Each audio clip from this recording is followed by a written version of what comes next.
ഈശോയിൽ ഏറ്റവും സ്നേഹം നിറഞ്ഞവരെ, ലൂക്കായുടെ സുവിശേഷം 2-ാം അധ്യായം 19-ാം വാക്യത്തിൽ നാം ഇപ്രകാരം വായിക്കുന്നു. മറിയമാകട്ടെ ഇക്കാര്യങ്ങളെല്ലാം ഹൃദയത്തിൽ സംഗ്രഹിച്ച് ധ്യാനിച്ചു കൊണ്ടിരുന്നു. നമ്മൾ ഒരു വചനത്തിൻ്റെ ആന്തരിക അർത്ഥം ഗ്രഹിക്കണമെങ്കിൽ സുവിശേഷകൻ ഉപയോഗിച്ചിരിക്കുന്ന പദങ്ങളുടെ റൂട്ട് മീനിങ്ങിലേക്ക് പോകേണ്ടതായിട്ടുണ്ട്. അങ്ങനെ ഈ ഒരു വചനം നമ്മോട് എന്താണ് പറയുന്നത് എന്ന് തിരിച്ചറിയാനായി ഞാൻ ഈ വാക്കുകളുടെ അർത്ഥങ്ങളിലേക്ക് ഒന്ന് സഞ്ചരിച്ചു. ധ്യാനിച്ചു കൊണ്ടിരിക്കുക എന്നതിന് ലൂക്കാ സുവിശേഷകൻ ഉപയോഗിച്ചിരിക്കുന്ന വാക്ക് സുൻബെള്ളോ എന്ന വാക്കാണ്. ഇതിൻ്റെ അർത്ഥം ഒരിടത്തേക്ക് എറിയുക അല്ലെങ്കിൽ ഏകോപിപ്പിക്കുക എന്നൊക്കെയാണ്. ഈ പദത്തിന് ഒരു എതിർപദമുണ്ട്, ഒരു വിപരീത പദമുണ്ട്. അത് ദിയാബള്ളോ എന്നാണ്. ഇവിടെയാണ് നമ്മളെ അത്ഭുതപ്പെടുത്തുന്ന ഒരു കാര്യം ഒളിച്ചിരിക്കുന്നത്. ദിയാബള്ളോ എന്ന പദത്തിൽ നിന്നാണ് ഇംഗ്ലീഷിൽ ഡയബോളിക്, ഡെവിൾ തുടങ്ങിയ പദങ്ങൾ ഉത്ഭവിച്ചിരിക്കുക. പ്രിയപ്പെട്ടവർ, ഇതിൽ നമുക്ക് എന്താണ് മനസ്സിലാകുന്നത്? ഈ ദിയബള്ളോ എന്ന പദത്തിൻ്റെ അർത്ഥം പലയിടത്തേക്ക് എറിയുക, ചിതറിക്കുക എന്നൊക്കെയാണ്. ഡെവിൾ അഥവാ പിശാചിൻ്റെ ഏറ്റവും പ്രധാനപ്പെട്ട ഒരു കർത്തവ്യം എന്നത് നമ്മുടെ ചിന്തകളെ, നമ്മുടെ പ്രാർത്ഥനകളെ ഏകാഗ്രതയിൽ നിന്നും വ്യതിചലിപ്പിക്കുക, ചിതറിച്ചെറിയുക, പല സ്ഥലങ്ങളിലേക്കാക്കി മാറ്റുക എന്നൊക്കെ തന്നെയാണ്.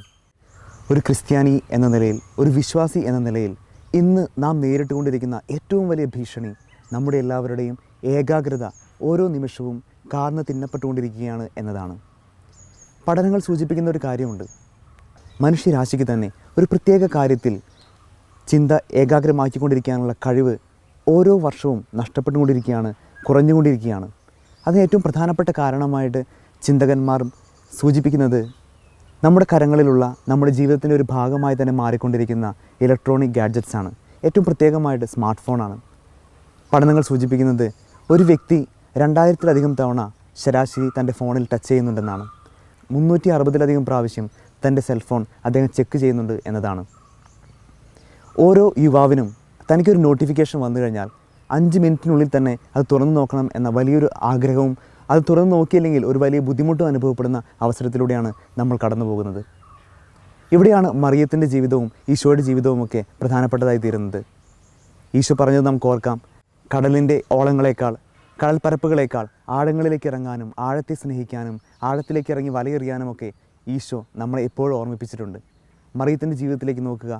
ഉറങ്ങിക്കിടക്കുന്ന ഉണ്ണിയേശുവിനെ ഇടം കണ്ണിട്ട് നോക്കിക്കൊണ്ട് വീട്ടുജോലികൾ ചെയ്യുന്ന അവസരത്തിലും, പിന്നീട് മകനെ പറ്റിയുള്ള അരുതാ വാർത്തകൾ കിംവദന്തികളായി അമ്മയുടെ ചെവിയിലേക്ക് എത്തുന്ന ആ നിമിഷങ്ങളിലും, അവസാനം കാൽവരിയുടെ വിരുമാറിൽ 3 ആണികളിൽ തൂങ്ങി ഈശോ മരിക്കുന്ന നിമിഷത്തിൽ പോലും ഉലയാതെ ആ അമ്മയെ കാത്തത് ഈ ധ്യാനത്തിൻ്റെ ചീള് അമ്മയുടെ ഹൃദയത്തിൽ ഉണ്ടായിരുന്നതുകൊണ്ടാണ്. ചിന്തകളെ ഏകാഗ്രമാക്കാൻ, ഏകോപിപ്പിക്കാൻ, ദൈവം പറഞ്ഞ കാര്യങ്ങളോർത്ത് ദൈവത്തിൽ ആശ്രയിച്ച് ജീവിക്കാനുള്ള കഴിവ് ആ അമ്മയിൽ ഉണ്ടായിരുന്നത് കൊണ്ടാണ്. ഇങ്ങനെയൊരു ധ്യാനത്തിൻ്റെ ചീള് നമ്മുടെ ഉള്ളിൽ ഇല്ലാത്തത് കൊണ്ടാണ് ജീവിതത്തിൽ ചെറിയൊരു പ്രതിസന്ധി വരുമ്പോഴേക്കും, ചെറിയൊരു പ്രശ്നം വരുമ്പോഴേക്കും നമ്മളാകെ ആടി ഉലഞ്ഞു പോകുന്നത്. മാനവരാശിക്ക് ദൈവത്തിന് നൽകിയ വലിയൊരു കൃപ തന്നെയാണ് സ്മാർട്ട് ഫോണും അതുപോലെയുള്ള ഇലക്ട്രോണിക് ഗാഡ്ജറ്റ്സുമെല്ലാം. എന്നാൽ അവ ഇന്ന് നമ്മുടെ ഏകാഗ്രത എന്ന വലിയ ദാനത്തെ കാർന്നു നിന്നുകൊണ്ടിരിക്കുമ്പോൾ, പ്രഭാതം മുതൽ പ്രദോഷം വരെ, കിടക്കുന്ന അവസാന നിമിഷം വരെ ഓരോരോ നോട്ടിഫിക്കേഷൻസിലൂടെ നമുക്ക് ആവശ്യമില്ലാത്തതും നമ്മെ ഒരു തരത്തിലും സഹായിക്കാൻ പോകുന്നില്ലാത്തതുമായ ഒരുപാട് കാഴ്ചകളിലേക്കും അറിവുകളിലേക്കുമൊക്കെ നമ്മൾ ഓരോ നിമിഷവും കൂട്ടിക്കൊണ്ടു പോകുമ്പോൾ നമുക്ക് നഷ്ടപ്പെടുന്നത് ഏകാഗ്രമായി ദൈവത്തെ മനസ്സിൽ ധ്യാനിച്ചുകൊണ്ട് നടക്കുന്ന ഒരു സ്വഭാവ രീതി തന്നെയാണ്. ഒരു പാർക്കിലിരിക്കുമ്പോഴോ, ഒരു ക്യൂവിൽ വരി നിൽക്കുമ്പോഴോ, അല്ലെങ്കിൽ ഒരു ബസ്സിൽ യാത്ര ചെയ്യുമ്പോഴോ ഒക്കെ ധ്യാനിക്കാനും ദൈവത്തെ ഓർക്കാനൊക്കെയുള്ള നമ്മുടെ ഒരു അവസരമാണ് ഈ ഇലക്ട്രോണിക് ഗാഡ്ജറ്റ്സിൻ്റെ അനിയന്ത്രിതമായ ഉപയോഗം കൊണ്ട് നമുക്ക് ഓരോ ദിവസവും നഷ്ടപ്പെട്ടുകൊണ്ടിരിക്കുന്നത്. നമ്മുടെ ആന്തരിക ജീവിതത്തെ, നമ്മുടെ ആധ്യാത്മികതയെ ഓരോ ദിവസവും, ഓരോ നിമിഷവും നമ്മളറിയാതെ തന്നെ ഇഞ്ചിഞ്ചായി നമുക്ക് നഷ്ടപ്പെട്ടുകൊണ്ടിരിക്കുകയാണ്. ശിഥിലീകരിക്കുക, ചിതറിക്കുക എന്നത് പിശാചിൻ്റെ പ്രവർത്തനമാണെങ്കിൽ, ഏകോപിപ്പിക്കാനും ഏകാഗ്രമാക്കാനും നമ്മെ സഹായിക്കാൻ നമ്മുടെ പരിശുദ്ധാത്മാവുണ്ട്. നമുക്ക് വേണ്ടി പ്രാർത്ഥിക്കാൻ പരിശുദ്ധ അമ്മയുണ്ട്.